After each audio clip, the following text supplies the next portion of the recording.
programa a seguir é livre para todos os públicos. Programa Muito Mais Saúde. Oferecimento Drogaria da Praça. Há 25 anos cuidando da sua saúde. Implante Center, tratamentos odontológicos. Implantando sorrisos.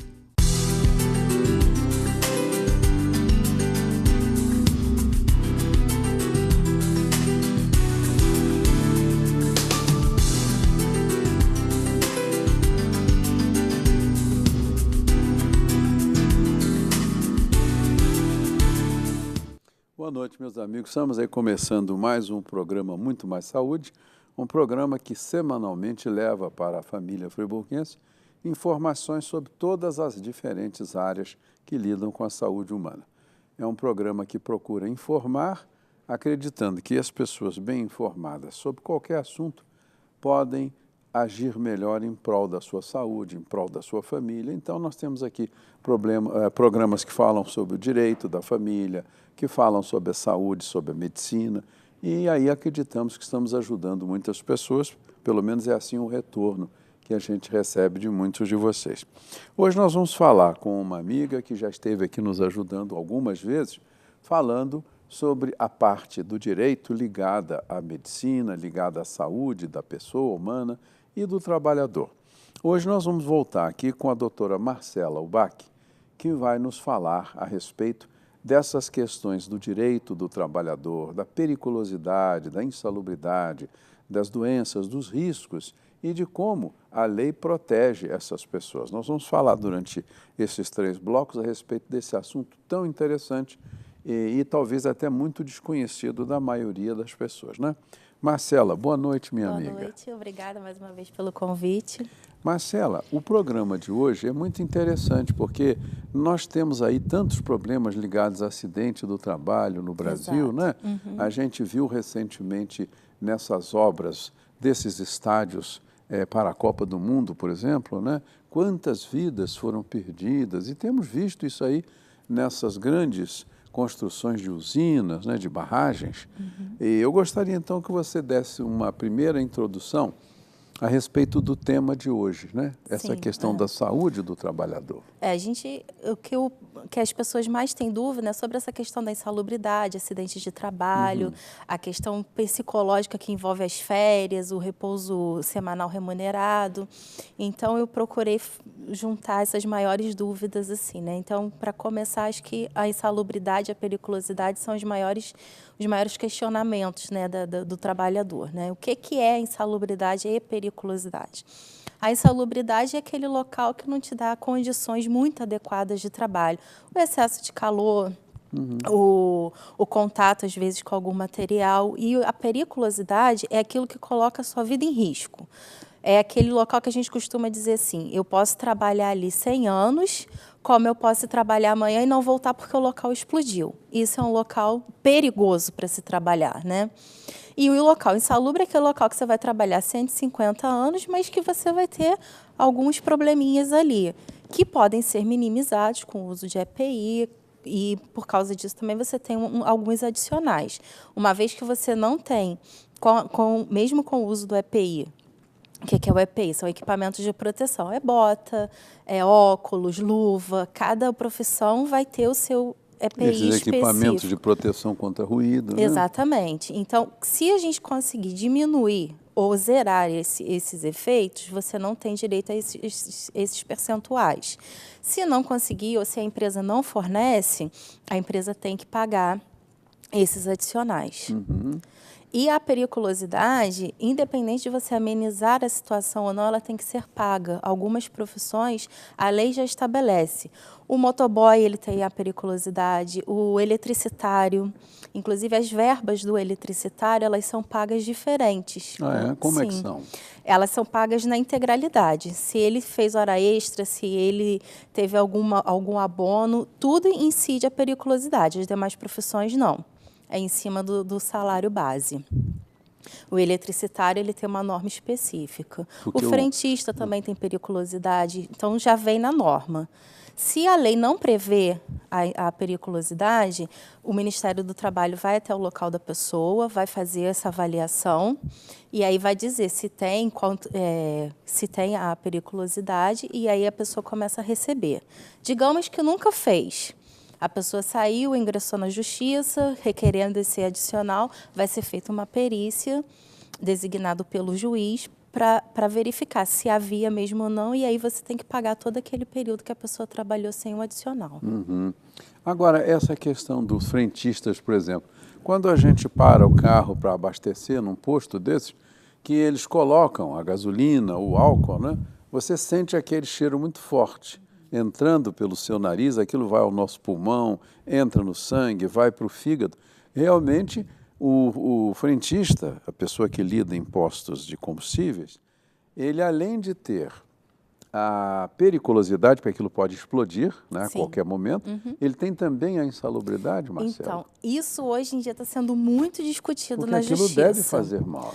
Porque a CLT, ela diz que você tem que optar pela insalubridade ou periculosidade. O que geralmente, a regra é a seguinte, você vai ver qual o percentual. Se o percentual maior for o da insalubridade, você pega o da insalubridade, porque o percentual da periculosidade é sempre de 30%. E da insalubridade ele vai ver se ele é de grau mínimo, grau médio ou grau máximo. Então, às vezes, é melhor ter o percentual da insalubridade. Mas existem alguns precedentes de algumas turmas do Tribunal do Trabalho que já admite acumulação.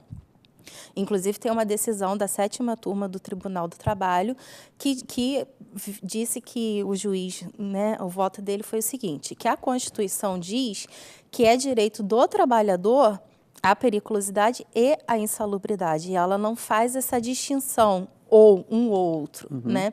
Então, pelo voto dele, e que foi mantido, em sede recursal foi mantido, o trabalhador conseguiu cumular. Isso é uma coisa que a doutrina está caminhando para isso, a jurisprudência está caminhando para isso, mas não é a regra. A regra é que o trabalhador ele tem que fazer essa opção. Pode ser que esse capítulo da CLT esteja ultrapassado. Exato. Né? Porque são duas coisas diferentes. Mas a nossa CLT é muito antiga, né? Ela é da época de Getúlio Vargas. E as transformações maiores da CLT vêm por jurisprudências, vêm por súmulas, né? Inclusive, muitos trabalhos desses que estão na periculosidade vieram por súmulas e não por emendas, né? No seu caso do motoboy, que foi acrescentado um parágrafo lá dando o direito dele da periculosidade. Mas nos outros casos ainda é discutido, porque realmente tem empregos que ele é perigoso e ele é insalubre. As duas coisas. As duas coisas. E esse juiz também dessa turma, da Justiça do Trabalho, ele alega também as normas de trabalho internacionais, né? Da OIT.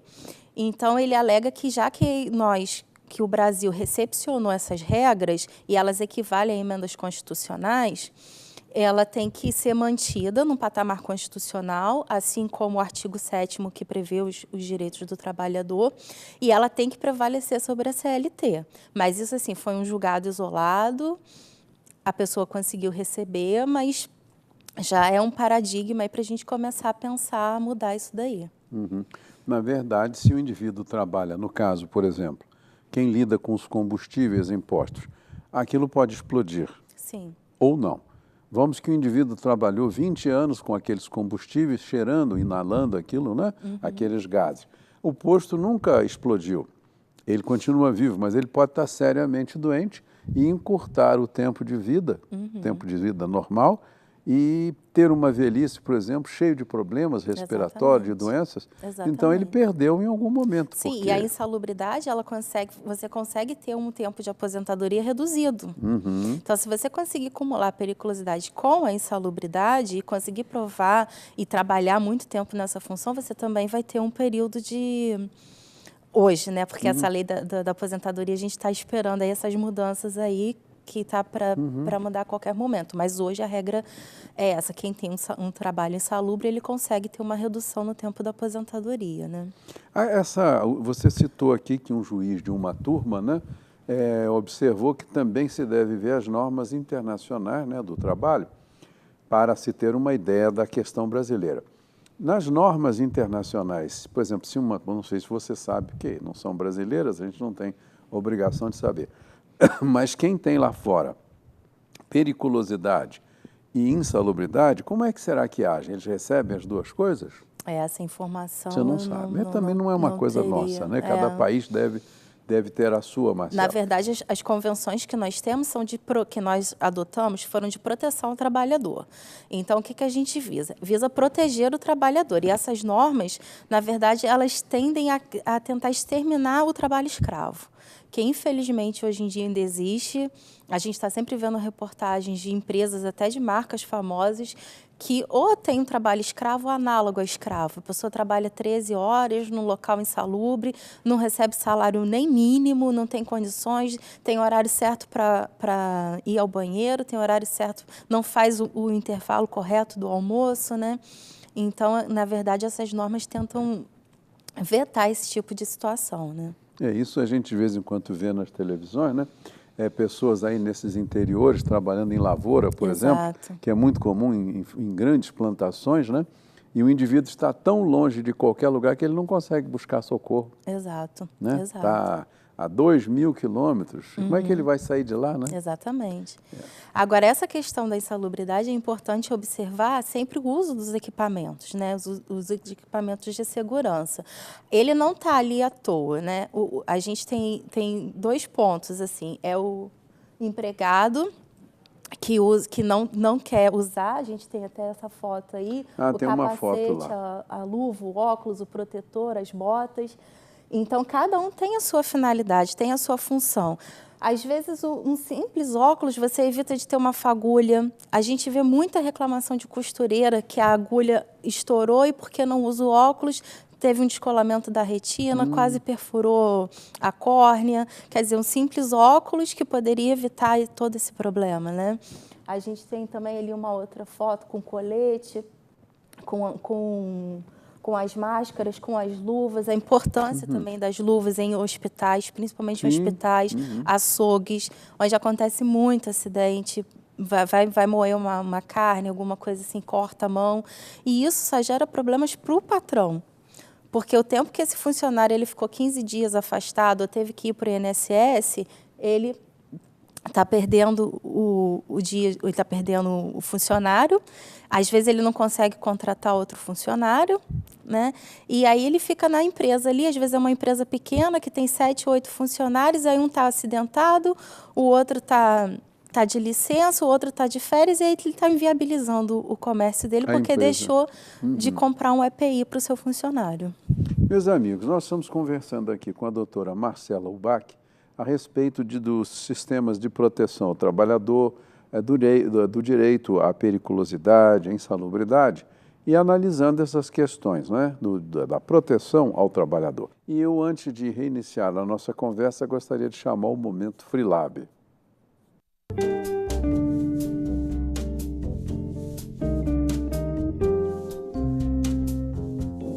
O Freelab traz hoje para você uma dica de saúde a respeito do colesterol bom, ou HDL colesterol, cuja principal função é impedir o depósito de gorduras nas paredes das nossas artérias, evitando assim as doenças cardiovasculares. Os principais fatores de risco são o genético, a obesidade, a falta de exercícios físicos e as dietas inadequadas. O colesterol bom deve estar sempre elevado, acima de 60 em nosso organismo, para nos dar uma boa proteção. A prevenção em relação a este colesterol é através do controle do estresse, dos exercícios físicos, do controle da pressão arterial, do controle de peso. O Freelab, através da sua tradição em qualidade, oferece a você todos os exames necessários ao acompanhamento do tratamento e do diagnóstico.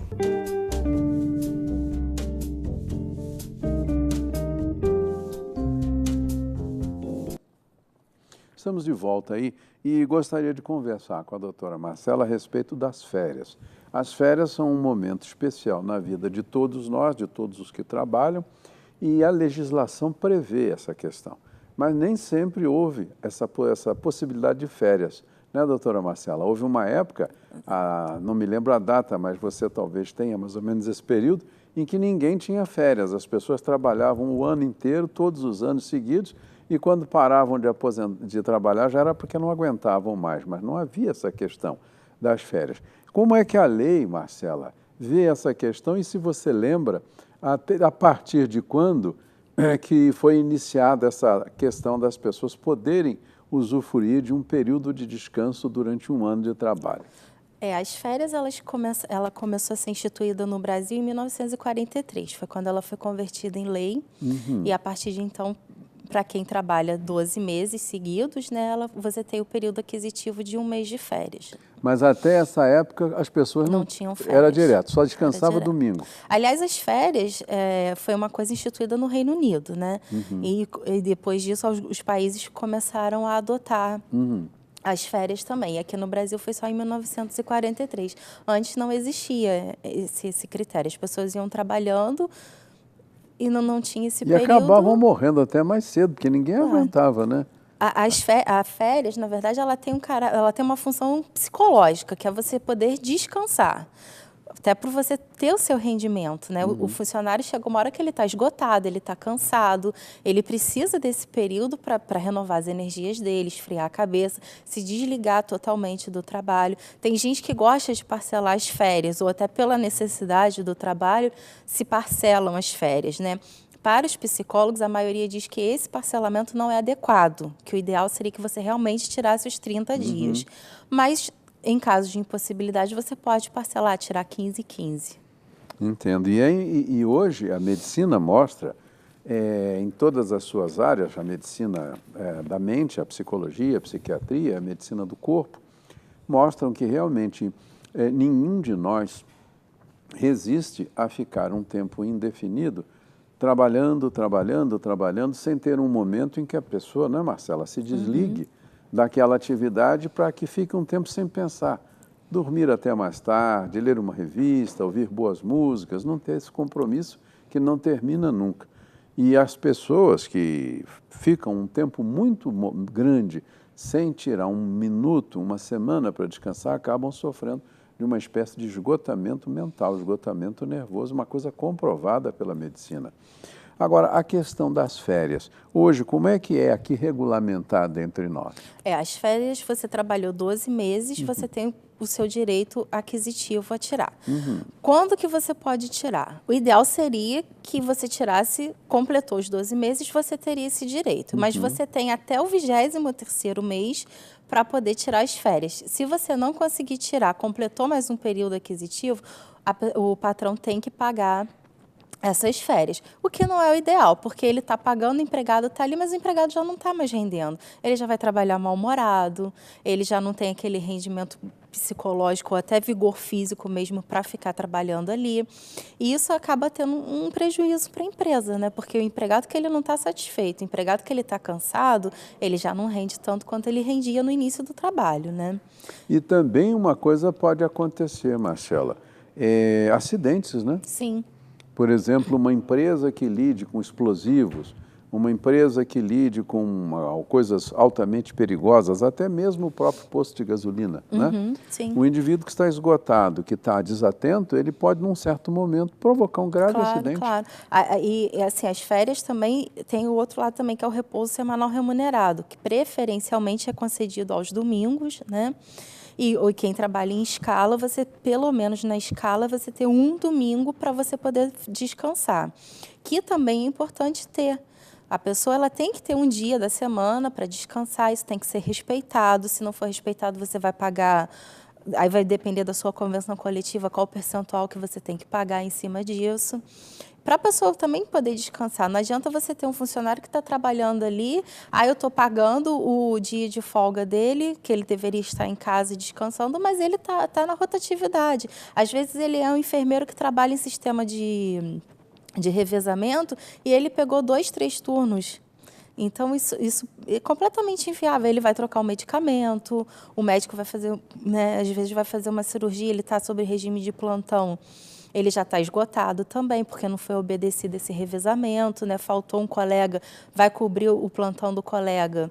E aí não adianta, o dinheiro não vai compensar esse descanso que ele precisa. De forma alguma, verdade. Em hospitais, por exemplo, veja você, recentemente nós ouvimos aí assistimos pelas televisões, nos Estados Unidos e num país da Europa, grave acidente com trem de passageiros, né? Então, parece que num desses acidentes, o condutor do trem vinha já trabalhando há um tempo grande, substituiu alguém que estava doente, enfim, ele se esgotou e naquele momento ele dormiu, ele simplesmente dormiu durante a viagem. A gente vê muito isso com caminhoneiro que tem prazo para entregar, fica tomando rebite. Chega uma hora que o medicamento já não faz mais efeito e aí vem os acidentes, né? Então, assim, é importante observar que o funcionário ele tem que ter os 30 dias de férias, ele tem que ter o repouso semanal remunerado, ter um dia de descanso, né? Que preferencialmente seja no domingo. Se não puder ser, ele vai compensar num dia da semana e ele vai ter aqueles dias de folga para restabelecer o vigor físico dele. Impressionante, né? Como tudo isso tem uma razão de ser, Sim. né? Você falou uma coisa dos caminhoneiros, a gente vê quantos acidentes no Brasil causados por pessoas esgotadas, não só no caminhão, mas em ônibus também. Também. Né? Recentemente a gente viu desastres em que muitas pessoas foram feridas e algumas morreram, e parece que o motorista já vinha dirigindo a um tempo maior do que o normal, sem tirar aquele tempo para o descanso. A gente vê também isso na aviação também. Até alguns pilotos estavam fazendo greve, né? Porque alguns comandantes estavam em greve, porque estavam tendo escalas completamente incompatíveis, não conseguiam descansar. Tem o intervalo que você tem entre o horário que você deixa o seu trabalho, o horário que você vai para casa, tem que ser respeitado um período também legal, que às vezes não é respeitado. Então, isso vai esgotando o trabalhador. Ou ele vai causar um dano para a sua empresa ou vai causar um dano à própria saúde. E aí, como eu disse no bloco anterior, ele vai ficar em casa, encostado pelo INSS, ou vai ficar 15 dias afastado, que é o período antes do benefício do INSS, e você ficou sem aquele funcionário 15 dias por uma norma que você podia ter cumprido, né? E que não adianta você ter o funcionário ali naquela pressão, trabalhando 24 horas, tem que cumprir meta, tem que fazer isso, tem que fazer aquilo, e o funcionário já não vai render mais como ele estava rendendo antes, né? Podendo até ele também se acidentar, né? Exatamente. E às vezes ele vai se acidentar, você vai ficar um tempo maior. Sem o funcionário. Quando o funcionário volta, ele tem que ficar 12 meses lá, porque é o período de estabilidade que ele tem, e esse funcionário vai voltar, às vezes, com uma moléstia. Às vezes era um funcionário exemplar que já não vai poder mais exercer aquela função, vai ter que exercer outra função dentro da empresa e que você não vai conseguir o profissional qualificado conforme ele era, com o currículo que ele tinha. E aí você perdeu um funcionário bom, teve que rebaixar o funcionário para outra categoria, porque não observou uma norma dessa. Interessante, você vê que tudo tem uma razão de ser. Uma outra coisa muito importante também é o intervalo que o operário tem, ou qualquer trabalhador, para fazer a sua refeição. Sim. Né? Como é que isso deve ser observado? Para quem tem uma jornada de trabalho de 6 horas para cima, você tem que observar um repouso de no mínimo 1 hora. E quem trabalha até 4 horas, de 15 minutos. É importante observar esse período, porque se você não cumprir esse período e o funcionário ingressar na justiça contra você, você vai pagar pelo período inteiro. Aí ele fazia 50 minutos, mas ele tinha que fazer 1 hora. Você vai pagar por 1 hora, você não vai pagar pelos 10 minutos. Já existe... A legislação já prevê essa norma. Então, é importante, porque a pessoa também precisa parar, sentar, fazer uma alimentação decente, ter tempo para ter aquela digestão. Então, é importante também respeitar esse período, né? Para que o funcionário também ele possa parar, respirar e depois voltar ao trabalho, até por uma questão de sanidade, uma questão de poder voltar ao trabalho, assim, e refazer as atividades dele, né? E tudo isso deve ser observado, porque o indivíduo, a partir de um certo tempo sem uma refeição, em jejum, ele vai ter problemas também, o açúcar cai, ele vai ter hipoglicemia, vai sentir um mal-estar muito grande e, com certeza, vai adoecer. Sim. Não é verdade? Uma coisa que você falou aí antes, em relação aos equipamentos de proteção individual, a gente já ouviu falar de casos em que o próprio operário não se sentia bem usando luvas ou não se sentia bem usando capacete ou óculos. E ele, então, por teimosia, bastava ali o chefe do serviço sair, ele não tirava aquilo. Como é que pode isso, assim, diante da lei, como é que fica esse funcionário que, por livre e espontânea vontade, retira o equipamento? O funcionário ele tem que ser notificado, né? Ele vai receber uma advertência verbal, ele vai receber uma advertência escrita. As advertências, elas vão aumentando. Vai chegar uma hora que, se ele continuar com essa insistência, infelizmente, o patrão vai ser obrigado a demiti-lo. Porque se chega uma fiscalização do Ministério do Trabalho lá e ele não está usando equipamento, a empresa vai tomar uma multa. Mesmo que a empresa tenha o equipamento. Se ele não está usando, a empresa vai tomar uma multa. Então, o empregador ele tem que estar atento a isso. E essa é a importância até dele ter uma assessoria jurídica para ele saber como conduzir essa situação.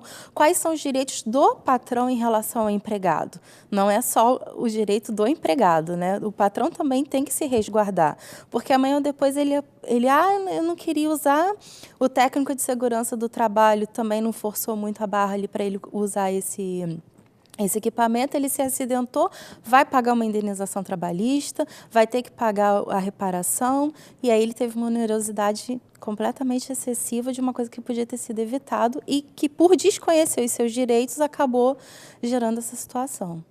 Interessante, Marcela. Você vê que muitas pessoas pensam que, nesses casos, o patrão, o dono da empresa, seria sempre vitimado por isso. Mas se fica bem caracterizado que o funcionário, por sua própria vontade, abriu mão, não usou, tirou o equipamento, e ninguém viu que ele estava sem, e aí se acidentou, ele também tem culpa na história, né? Sim, a questão é você conseguir provar isso. E qual é a finalidade do advogado quando ele está nessas empresas, assim, prestando essa assessoria?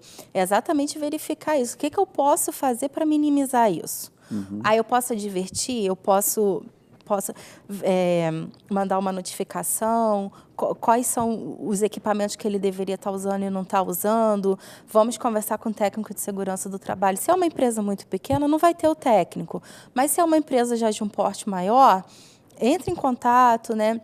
Faça palestras, mostre a importância que tem o uso do EPI, porque às vezes a pessoa tem uma certa noção assim, eu vou ficar encostado, eu vou me acidentar, daqui a pouco eu tento me aposentar, mas não é por aí, assim, né? Às vezes aquilo vai trazer uma consequência tão grande para o empregador, para o empregado, que ele vai ficar com sérias sequelas, ele já não vai conseguir trabalhar tão bem, exatamente, porque simplesmente não quis usar um equipamento. E mesmo assim, por exemplo, ele fica com graves lesões físicas por não ter usado.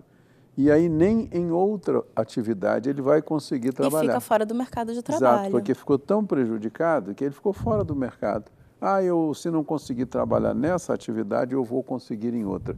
Mas se a lesão for muito grande, ele não vai conseguir em atividade nenhuma, né? E às vezes também não vai conseguir se aposentar, porque a lesão foi grande para aquela atividade, mas não é para outra. E aí o perito do INSS vai dizer que ele é apto a trabalhar em outra função. Mas às vezes já é uma pessoa que já está quase saindo do mercado de trabalho, já não consegue se qualificar, e aí ele vai ficar fora do mercado de trabalho mesmo, não vai conseguir se adequar e vai ficar desempregado. E aí fica vamos dizer assim, destrói a própria vida no sentido de trabalhar para se manter, para se aposentar, para sustentar a família. E depois de tudo isso é que ele vai ver o mal que fez a si mesmo, né? Exatamente. Isso é realmente uma coisa que... essa questão que a gente está conversando, você ouve falar que isso acontece com frequência? Da pessoa não usar... eu detesto essa máscara, detesto esse óculos, me irrita a vista, ou eu não gosto dessa proteção na mão.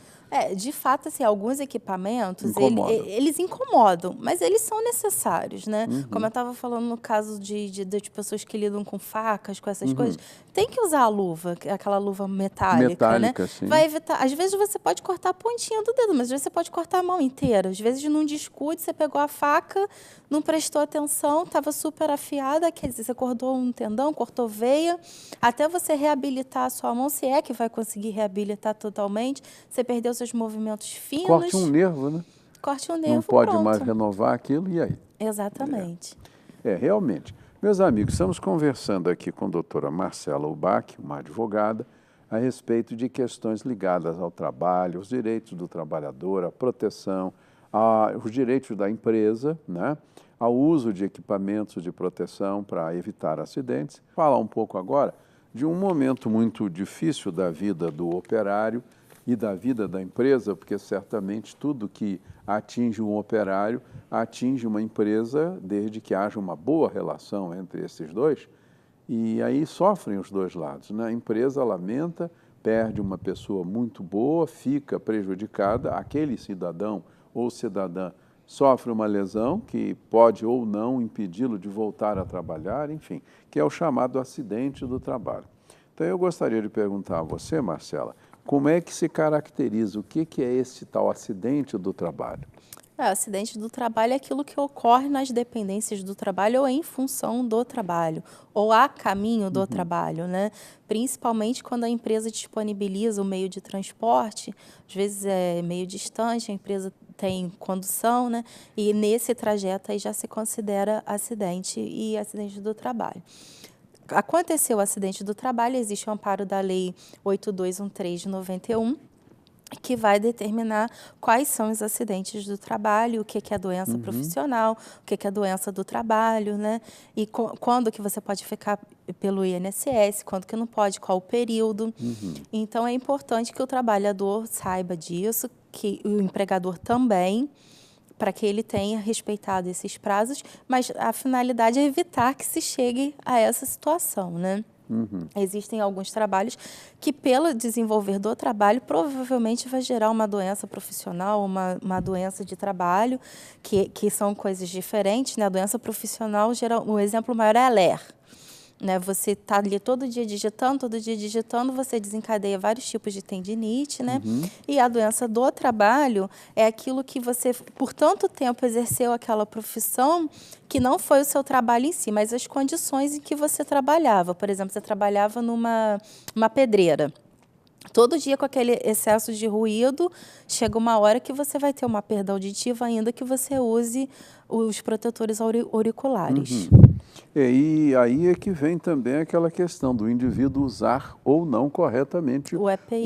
Os equipamentos, né, de proteção. O acidente do trabalho, ele pode ser assim de forma muito grave ou pode ser menos grave, né? Mas existem acidentes do trabalho que afastam a pessoa de qualquer tipo de trabalho, né? Sim. Aí, nesses casos, o perito do INSS vai avaliar se ele está apto a outras funções, se vai conseguir reabilitar dentro de uma outra função ou não, ou se ele está completamente incapacitado e ele vai ser aposentado por invalidez. E aí, realmente, ele não consegue mais exercer nenhum tipo de função, né? E vai ficar, então, aposentado, até precocemente, né? Precocemente. A gente conhece pessoas, eu sei de casos em que as pessoas, por descuido, ou enfim, talvez por não usar corretamente esses equipamentos, e em alguns casos até por não ter o equipamento, em outros casos, Marcela, como você falou, o indivíduo foi trabalhando, não tirou um descanso, não tirou férias, e acabou, por esgotamento, sofrendo um acidente gravíssimo, e essa pessoa foi aposentada por doença, por incapacidade total para qualquer tipo de trabalho. Sim, acontece muito, e às vezes acontece assim, às vezes você consegue até reabilitar o funcionário, mas ele mentalmente ele já se acha incapacitado porque ele já não podia exercer aquela função anteriormente, né? Ele acha que ele foi rebaixado de categoria. E aí ele já não consegue produzir tão bem dentro da empresa, né? Mas, assim, essas questões, elas são avaliadas pelo perito do INSS para dizer. E quando você sofre um acidente, os primeiros 15 dias você fica pelo seu patrão. Você leva o atestado, importante levar o atestado, porque senão isso pode configurar um abandono de emprego. Né? Se você não comunicar, eu me acidentei, não comuniquei e fiquei 40 dias em casa. O seu patrão pode achar que isso é um abandono de emprego. Então, os primeiros 15 dias, você se acidentou, no dia seguinte pede um parente para ir à empresa, comunicar. Lógico que se o seu patrão não chegou a ter conhecimento, porque o acidente provavelmente ocorreu dentro da empresa, né? Mas digamos que foi um caso, às vezes a pessoa é vendedor externo, sofreu um acidente na rua, no horário de trabalho, em função do trabalho, e o patrão não está sabendo, ele está na rua, né? Então, assim, é importante avisar, pelo menos dentro de 24 horas, que a pessoa sofreu acidente, que está de atestado. Passado 15 dias, a perícia do INSS vai ser acionada e aí vai dizer, ele vai ficar 3 meses, ele vai ficar 5 meses, vai ficar até conseguir reabilitação total. Aí essa perícia que é renovada aí de acordo com o entendimento médico. Essa questão, você falou uma coisa que pouca gente sabe, que diz respeito à relação do trabalho. Como é que a pessoa, essa questão do abandono do trabalho? O indivíduo sai do trabalho na sexta-feira, deve voltar segunda, aí não volta, não aparece, não comunica, não fala nada, passa 10 dias, 15 dias, 20 dias, 30 dias. Quando é que realmente fica diante da lei caracterizado o abandono do trabalho? Após 30 dias, se não houve nenhum tipo de comunicação, o patrão ele pode comunicar, pode mandar uma carta para a pessoa. É importante que o patrão faça isso. Ou comunique no jornal, ou mande uma carta registrada para a casa da pessoa, perguntando o que está acontecendo, comunicando que está desligando da empresa devido à falta de comparecimento ao trabalho. Após os 30 dias devidamente notificado, ele já está configurado abandono de emprego. Ele perde o direito a qualquer reivindicação? Sim, perde direito. Simplesmente é desligado, não tem... Lógico que tem que pagar as verbas até então trabalhadas, né? Sim, Se ele tem desproporcionais de férias, 13º, ele mas tem daquele direito. Período trabalhado, ele não tem direito. Daquele período em que ele faltou, não tem direito a nada, Os 30 dias, não. E não tem direito também aos 40% de demissão? Não, porque ele abandonou o emprego, Foi ele né? que abandonou. Foi ele que abandonou o emprego, ele que deu causa à própria demissão. Você vê quantas pessoas, a gente todo dia, eu vejo, Marcela, você também, tanto no jornal aqui de Friburgo, quanto em jornais de outras cidades do Rio que a gente lê, né? Abandono de emprego, né? Fulano de tal, comunique, se a empresa não sabe onde é que você está, já tem um mês. Né? É importante que a empresa tenha essa precaução, porque às vezes a empresa ela mandou o funcionário embora, não deu baixa na carteira, não pagou as verbas e fala depois que foi abandono de emprego. Então a empresa ela tem que se precaver desse tipo de situação. Como que ela vai fazer isso? Comunicando, mandando carta, botando em jornal de circulação local, pelo menos, ou fazendo algum tipo de comercial, alguma chamada, alguma coisa assim, para que o empregador saiba que ele está sendo procurado, o empregado saiba que ele está sendo procurado, para a empresa poder se resguardar de uma eventual reclamação trabalhista. Interessante, né, Marcelo? Você vê como tudo tem que seguir realmente a lei, tem que se ter cuidado com esses procedimentos. Exato. Né? Em relação a acidente do trabalho, por exemplo, quando a pessoa, você falou nesse exemplo da LER, que é lesão por esforço repetitivo. Se a pessoa realmente não melhora com o repouso, com os cuidados, ela pode ser mudada de atividade? Sim, pode ser mudada. Ela vai tentar ser reabilitada em outra função dentro do trabalho. Então, se a gente conseguir readequar, ela vai modificar, mas os vencimentos dela não podem ser alterados. Aí ela tinha uma função, ela recebia X salários naquela função. Ela vai fazer uma outra função, uma redução da carga horária. Às vezes, a reabilitação ela pode ser feita com a redução da carga horária, mas não da redução dos vencimentos dela. Interessante. Você vê que nós falamos aqui durante 3 blocos do programa, né, sobre as relações de trabalho, sobre as proteções do trabalhador, sobre a insalubridade, sobre periculosidade, e chegamos aí ao finalzinho do programa. Marcela, eu gostaria que você encerrasse falando alguma coisa de alerta ao trabalhador, ou mostrando que cuidados ele deva ter no seu trabalho para evitar tudo isso que nós falamos aqui. O ideal é que primeiro o uso do equipamento, né? E segundo, ele sabe o equipamento que ele trabalha, principalmente quem trabalha com maquinário, né? Então, ele está vendo que está faltando um óleo, tem algum parafuso solto, que ele comunique. Né? Olha só, a máquina não está funcionando, está fazendo um barulho estranho, porque amanhã depois pode ser uma coisa mínima que vai soltar ali e vai desencadear todo um problema. Aí vai ficar sem o equipamento para trabalhar, vai ficar com problema de saúde. Então, comunique sempre ao seu patrão, use os equipamentos de segurança, isso é para a sua própria proteção. Proteção da sua saúde. Esses equipamentos e essas normas regulamentadoras que instituem isso, elas são para a proteção da vida. Na verdade, o que a gente prioriza é proteger a vida do empregado. Então, use corretamente, faça uso adequado disso. Se não tiver esses equipamentos, comunique ao Ministério do Trabalho. O Ministério do Trabalho vai fazer uma verificação nessa empresa, vai coibir o seu patrão que faça isso para proteger a sua vida, a sua integridade física. Tá bem, Marcela. Eu agradeço muito a presença da doutora Marcela Ubach aqui, nesse programa Muito Mais Saúde, falando de um assunto tão interessante para todos os que trabalham, para aqueles que têm suas empresas, suas pequenas empresas, grandes empresas, né? Para que saibam se relacionar dentro dessa legislação. Marcela, eu agradeço muito a sua vinda aqui e gostaria que você se despedisse para a gente então encerrar o programa. Obrigada mais uma vez pelo convite, boa noite, estamos aqui à disposição. Meus amigos, uma boa noite para vocês, uma semana com saúde e paz e até a semana que vem com outro Muito Mais Saúde.